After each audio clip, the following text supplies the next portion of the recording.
Galingan mo. Dala-dalawa video mo, ha? Galingan mo yan. Naka-vlog ka ngayon. Diba? Oh. Javen, hello. Marami ka na watcher, oh. Welcome to 6 million viewers. Shibushu, yan. Oh, diba? Kala nyo, ha?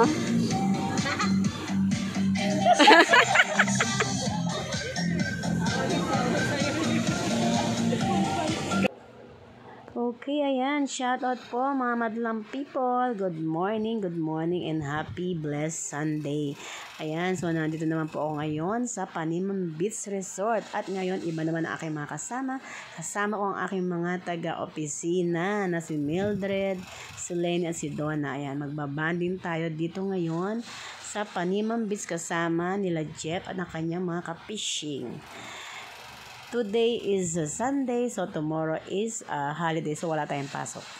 Kaya naisipan namin magpunta dito para mag-banding. Ayan, nagbaon na nga pala kami ng aming mga pagkain dahil po wala po tayong lulutuan dito at wala tayong dalang rice cooker. So kailangan pagpunta nyo dito mga guys, kailangan kumpleto na ang inyong mga baon. Lahat na, dali nyo na lahat na madadali nyo, pati ang buong kusina nyo, dali nyo na, charot. Ayan.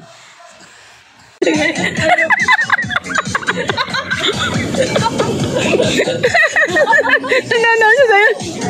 Paano na kayong dalawa? Ayos ko talaga.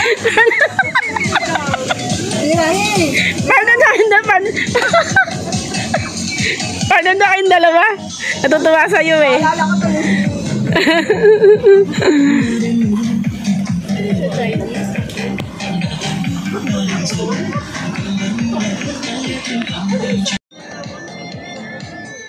Saan yan? Dito kami sa ano ulit? Yung pinunta namin ni Bakla sa Cavite. Sa turn natin. Sa Paniman Beach. Kung tawagan ay Little Boracay. Ito ang Little Boracay ng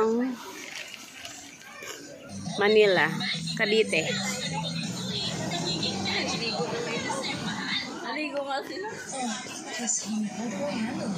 Doon tayo. Pupunta tayo doon. Tayo magpapapicture.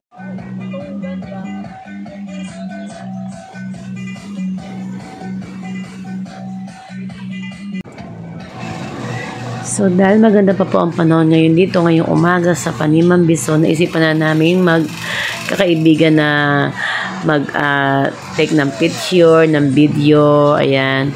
Kaya sanamantala na namin hanggang hindi pa bumubuhos ang ulan.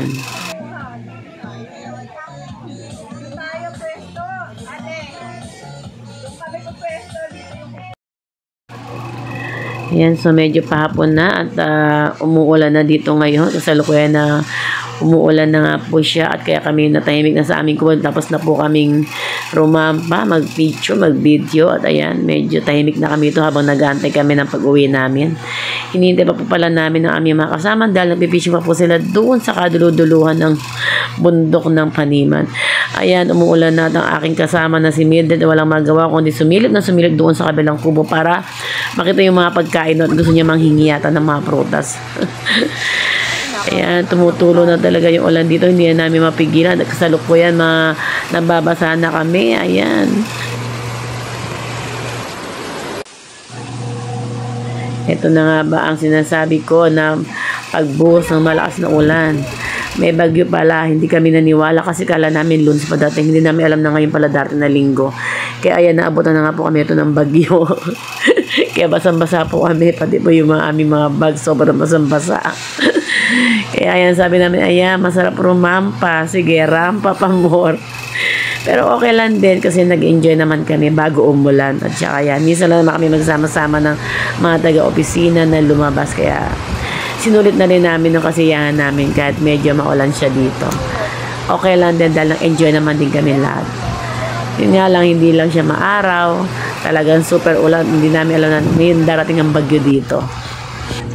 At sa mga oras to, hindi namin alam kung saan kami papes dahil lahat ng ang kubo namin ay may mga tulo, yung mga bubong, ayan, may tulo. Nagdagan na nga pala kami ng lona pero tumutulo pa rin at inilipad siya ng hangin. Baka maya ilipad pa rin ang aming lona. Ang tagal ng aming inihintay at gusto na namin umuwi. Dahil talaga namang sobrang lamig ang nararamdaman namin doon at sobrang lakas ng hangin at ang ulan. Kabi-kabilaan po yan. Kaya lahat kami ay nasa isang kubo na lang at naghihintay sa aming pag-uwi. Ganun talaga ang buhay, di ba? Minsan, hindi mo inaasahan, hindi mo ina-expect, biglang-bigla na katulad nito, biglang umulan, hindi namin ina-expect. Basta ang alam lang namin is magbabanding kami dito sa Paniman. Pero okay na rin, thanks God, at natapos namin aming banding, nakauwi kami na ligtas mapayapa, naging masaya kami lahat, at nag-enjoy din kami. Ayan, thank you lang po, and thank you for watching, guys. Ayan, inabot na kami ng ulan dito, malakas na ulan dito sa Paniman Beach. Grabe. Mula kayo na talagang maulan. Ayaw tumigil ng ulan. Sinusunda kami ng ulan. Kaya ito ang aming naranasan sa banding ngayon. Maulan.